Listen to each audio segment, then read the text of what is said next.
A rejeição era esse tipo de paradigma habitacional do regime militar. Esse conjunto habitacional é o maior conjunto habitacional da América Latina, fica na zona leste de São Paulo, 42 mil unidades habitacionais, chama Cidade Tiradentes.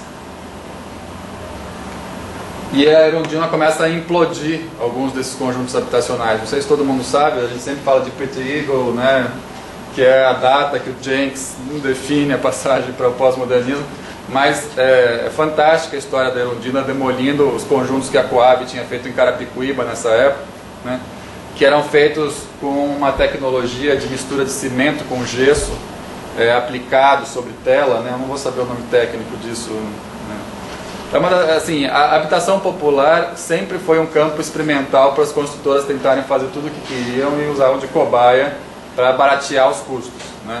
Algumas coisas muito interessantes que foram feitas, mas outros desastres a população tinha que morar. E as paredes começaram a dissolver, porque eram feitas de gesso, a mistura não tinha sido correta, e criar buracos nas paredes dos prédios, dos apartamentos, nos banheiros, as pessoas tomando banho com buraco para fora. E era uma coisa escabrosa até que a Erundina decide que vai implodir. Não era na cidade de São Paulo, era em Carapicuíba, que é da região metropolitana, mas a Coab, Companhia Habitacional de São Paulo, fazia obras em toda a região metropolitana. E ela vai lá, né, são 12 prédios a serem implodidos, chama o maior especialista em implosão do Brasil, para colocar dinamite em todos os prédios. E ela aperta o botão para dinamitar, metade dos prédios não caem. Explodem as dinamites, mas a estrutura fica, né? Até depois começaram a dizer que não, olha só, os prédios eram bons, não sei o que e tal, mas não era, os prédios eram um lixo, mas por algum erro, né? Tanto que o cara que fez a escolha do material de explosivos, tal, especialistas, que é o grande fracasso da vida dele. Mas simbolicamente aquilo representava, né, a implosão do grande conjunto habitacional, mas também a implosão da herança do entulho autoritário do Brasil, da ditadura, e a construção do novo país, da nova cidade, né? E aí é o papel dos arquitetos que vão para trabalhar com as comunidades, com os movimentos organizados que estavam em ocupações de terra, aguardando que seus projetos acontecessem, né? Depois eu vou falar um pouco mais de métodos que a gente usa nessa parte de discussão com os movimentos, né? Não vou mostrar aqui exaustivamente, né? Foram feitos 100 conjuntos habitacionais, 15 mil famílias envolvidas, nem todos terminaram na gestão Erundina, vários depois ficaram paralisados durante os 8 anos de malufismo que se seguiram, né, da extrema-direita governando São Paulo. Mas esse é um projeto emblemático no Brás, né, um bairro central de São Paulo, que é o Mutirão Celso Garcia. Tem livros sobre isso, né, o Nabil tem todo um livro que ele sistematiza os conjuntos, depois quem tiver mais interesse pode... Aí eu vou dar um salto histórico, quer dizer, passando lá de 92 para 2002, a gente tem que redimensionar, né, o sentido da ação dos movimentos, do partido, como todos nós estamos fazendo, né, alguns temos saído do partido, outros continuando, né, outros defendendo o projeto que o partido tem hoje para o Brasil, e a gente tem que entender que o tema da autogestão hoje não está nem de perto próximo ao núcleo duro da ação política do PT para o Brasil, né? Então o que foi, né, e porque o mutirão naquele momento representou, né, um emblema do que era a ideia de democracia radical, ou de socialismo democrático, ou de ação direta, ou de ação de base, enfim, do PT, hoje ele não está como parte integrante dessa construção política do novo partido, né, o mesmo e novo partido. Então eu vou agora falar um pouquinho do Minha Casa Minha Vida para ver onde chegamos, né? O Minha Casa Minha Vida é sim uma construção do PT, muita gente acha que foi uma coisa feita de afogadilho na crise, com pressão das grandes construtoras, e que a Dilma aceitou um pacote que as próprias construtoras trouxeram prontas, mas não é verdade. Desde 97 eu acompanho isso direto, porque eu estava lá junto com os urbanistas do PT, como jovem militante do partido. O lema não era mais, evidentemente, fazer autogestão, mutirão, habitação pela ação dos movimentos, era como ampliar o mercado habitacional. Esse era o lema do PT naquele momento.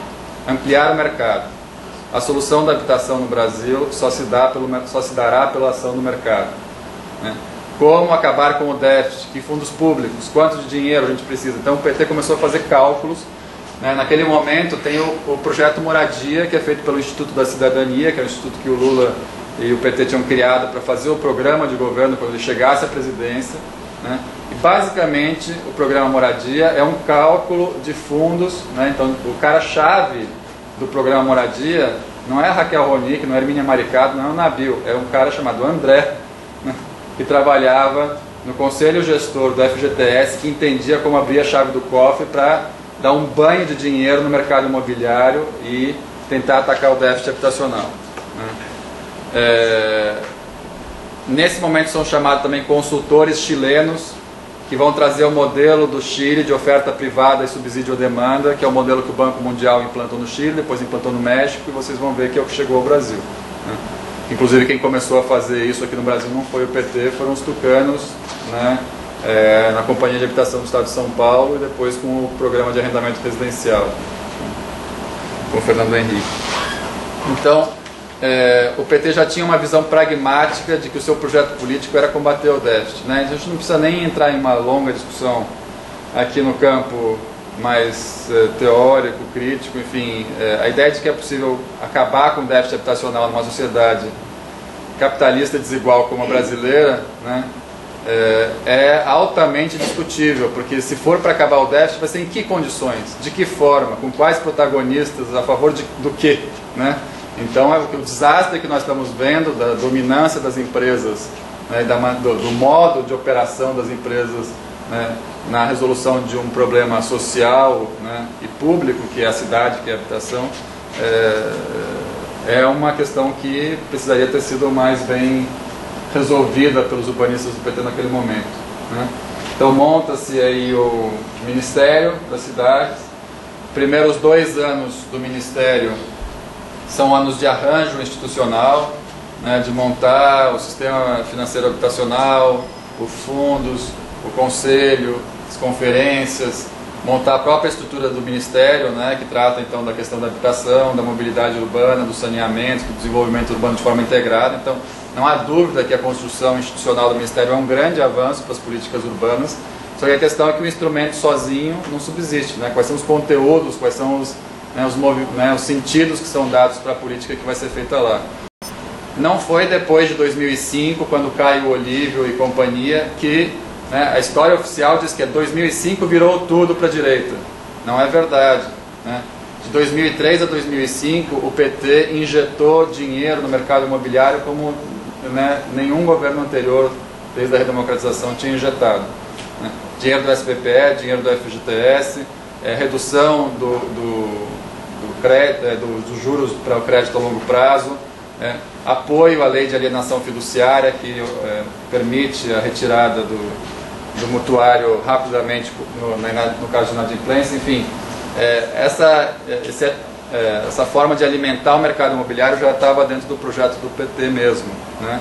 E a Secretaria de Habitação continua até hoje com o PT. O presidente da Caixa Econômica é um quadro histórico dos arquitetos petistas, né, que é o Jorge Hereda. Então não vamos dizer que foi o PP do Maluf, do Delfim Neto, do Márcio Fortes, que, né, fez a guinada para essa solução de mercado, né? Então o PT começou a fazer toda essa engenharia financeira para turbinar o mercado imobiliário brasileiro no modelo americano, né, que estava chegando a toda aqui. Foi o PT quem fez. Então está ali alimentando o nosso amigável monstro, que depois se viu que não era tão amigável assim, né?